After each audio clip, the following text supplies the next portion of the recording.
Hi, this is Roger. Thanks for dropping by. Very quick video today because I've got a very busy day. A few new blooms to look at, but a little bit of information. The list of plants to go, the Dendrobium findlayanum bare-rooted kikis, I've been reminded by individuals that they were already spoken for, so they're off the list. But I wanted to give people an early opportunity. If that was what you chose, and you now can't have them, as I said, they're already spoken for, but you might want to choose something else. As I said, I'm not fussed how many plants people go for. You can go for the lot if you like.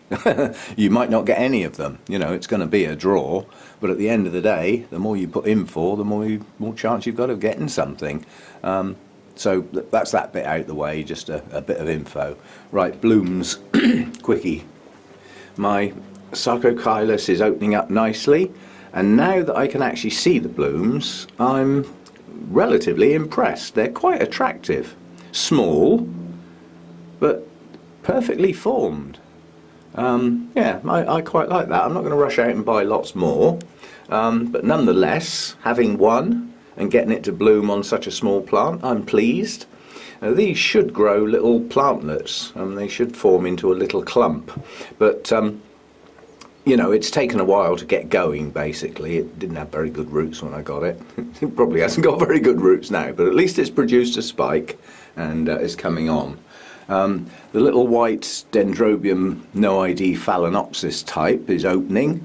Very slow to actually open these blooms. A lot of Dendrobiums, you know, the bud cracks and almost within a day they're fully open, but these are slow. Almost pure white. There's a delicate hint of green in there, which I think fades after a few days, so this one does end up pure white. Not a brilliant spike, I must admit, with 2 blooms, but then I just don't grow these very well. I'm hoping to do better. I think getting them in some new potting media soon. I've only got 3, and all 3 of them need a repot, and they're due. They're actually on the list, so they're on the point of possibilities of media breaking down. They've certainly got a lot of algae in the pot, which is a distinct sign that they've been in their pot quite a while for me. So I'll get those done soon. But the one I really wanted to show you is the little Orengus is opening. Now, if this one gets its backside in gear and opens enough blooms, this can go to the show on Saturday. Not many people have got it. I know one other person at Wessex that's got it, grown in a little pot and looks quite nice, and that one might be there and might be in flower at the right time. But you know, this one has got the added bonus of a 3rd spike coming out, and the only ones I've ever seen, which is not very often, they don't come up very often, has either got 1 or 2 spikes. I've never bothered counting the number of blooms per spike, but I mean, I've got 3 buds on that right hand spike, 2 still to open, 2 on that central spike, and this little spike over here has got 2. So, and if those 2 blooms over that side can come out by the weekend, it'll spread the blooms around the plant and make it look a lot nicer. I mean, that is the size of the plant, and relative to the plant size, the blooms are quite large. A lovely night fragrance on this one. If I can remember to come out and try it out, but I've had this one a few years now, so blooms regularly for me. But as I said, if it can get its act together, then that little one can go to the show on Saturday. I'll have to trim those bottom 2 leaves off, or at least one of them, because they're starting to go. But it does progress that way, you know, new leaves out of the top, very oldest leaves after probably 3 years. You might lose a leaf or 2 at the base, but yeah, very attractive little flowers on that. So that's come down where I can see it, and there's nothing else new, but a teaser. The Dendrobium, I'm going to have to use my zoom, aren't I? I'm not turning the plant round and knocking everything off the shelf just to look at a bloom. I'll zoom in. But the Dendrobium hancockii first bloom is just opening. So the next time I get this down to water, I will turn that round so that that bloom is facing outwards. But you can get a feeling for the depth of colour of the yellow. That's probably out of focus, I know what my zoom's like. I did have a look round at the possibility of changing cameras, because I get annoyed that I can't get in really close with this camera when I'm holding it in my hand. I can with the tripod, but that's a faff.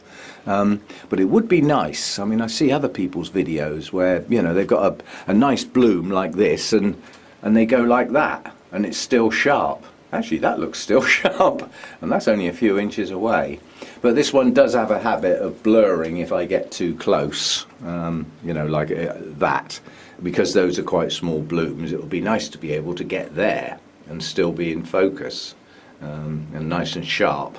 But this camera doesn't lend itself to doing that very well, certainly when it's being handheld anyway. But I mean, quite honestly, it's a minor thing, and this camera does do a good job. So, and certainly, you know, it's an expensive item to splash out on. I mean, if I did get another camera, it would have to do everything this does, including the live broadcast direct to the YouTube. So, and not all do that. So we'll stick with this for a while. I mean, I managed with a cheap video camera for quite a long time before I changed to this one. And this one came up as a very special offer on Amazon, which you had to be very quick for. And I grabbed it while it was going, basically, because it had very good reviews. So that's where we are. And I'll leave it at that for today, but let's have a good look at this. This, believe it or not, is going to go to the Orchid Show. Simply because it's a smashing splash of colour, and at the Wessex Orchid Society Show they have a display stand that has other plants besides orchids. You know, they intermingle with bromeliads and some other types of plants and some ferns to make it a general floral display. It is mainly orchids, and the ones that go in that are the ones that are, they've got nice blooms and they're okay, but they're perhaps not up to the standard to put on the competition benches, but nonetheless people wanted to bring them in.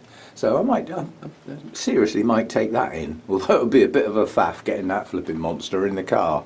But I think it would make a nice show as part of that display, because that display does allow for non-orchid blooms and attractive foliage plants and things like that. Well, you'll see it. I'll end up filming the show, obviously. I'm there all day because I'm going to help set up, as I've got nothing better to do. That's it. Pick on the retired ones that have got lazy days anyway. But yeah, I'm going to help out set up, so I'm probably going to be there at the crack of dawn. It's about an hour's drive, so it's not the end of the world. And that way I get the nice fresh bacon rolls for breakfast. Notice the S on the end. Bacon rolls. One is never enough. So I'll be helping out with that. And then that opens to the public lunchtime, I think 12 o'clock, something like that. And it'll be open to the public all afternoon. And the other beauty of getting there early is if anything catches my eye on the traders' benches, I can get at it before the public gets in. But I don't plan on buying any orchids. It's not what I'm going there for. I'm going for the company, the orchids, the food, and you know, and what is always a nice day out. The Wessex Orchid Society for me is a nice, friendly day out. I really enjoy it. That's why I'm prepared to travel for it. I like it a lot. And I'll see you next time. As I say, just a quick one. And don't forget that the Findlayanums were already spoken for. I did mention when I started talking about the orchids to go that I had a feeling some people had already earmarked some of those in the past, but they would need to remind me. So that's been done for the Findlayanum.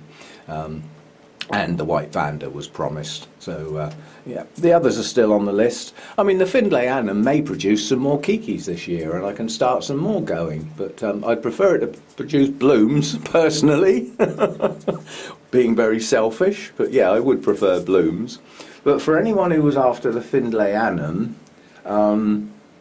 quite honestly, the Hercoglossums would be a nice substitute. Lovely, delicate blooms, but that's the Hercoglossum mother plant, that lot.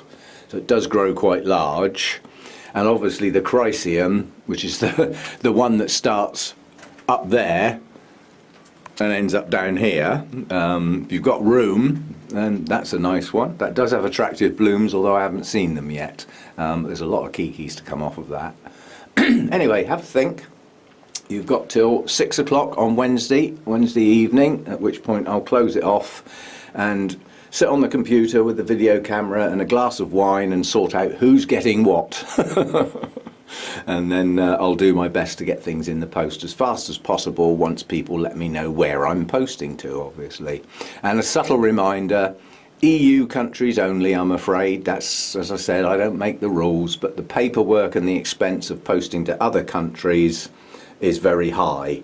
And the risk of doing it without the paperwork is quite high as well. Plants will often get confiscated on entry, yeah, simply because the paperwork's not there. So that's the way it is, I'm afraid. And I'll see you next time. Bye for now. And I'll add that bit on the end. I think I might take that to the show as well. But it's a nice enough plant. The quality of the leaves is good. And it's got 2 leads, both with a good blooming, so it could go on the competition bench, but I will have to play with it before it can go, and make sure the pseudobulbs and those blooms are arranged in a more attractive manner, because at the moment I just squash the pseudobulbs together to get a mass show, but for a competition it would be better if those were separated a bit and had a gap between them. But I'll have a think. As I say, I don't want to take too much, or I'll just spend too much time mucking about with the competition element, which is, nice to do, but I prefer to just go there and enjoy the show, quite honestly. But we'll see how we do. I mean, this little Tolumnia would probably make quite a nice show entry. It's a good blooming, blooms all round, yeah, like that. It's a nice plant, a good root system. So, I'll have a think about what's to go, but the more I take, the more fuss I've got to be involved with. And for me, it'll have to be the day before. I can't wait till Saturday morning to get the plants ready, because I need to leave early to help out, So they'd all have to be done on Friday. But I'll have a think. I mean, that is a nice little Tolumnia. And as Tolumnia blooms go, it is one of the most attractive ones. Yeah, it's starting to branch already.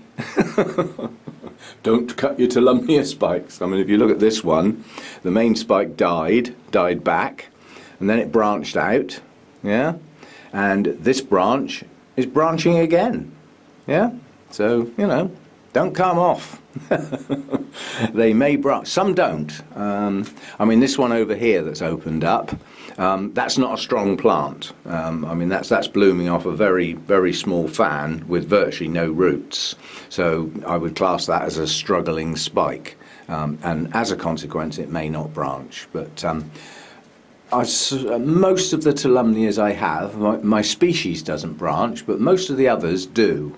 So yeah, it's always worth leaving the spikes on until they go a straw colour, a sort of browny colour, and you can see that they're dying back. Once they get like that, they can be snipped off to make the place look untidy.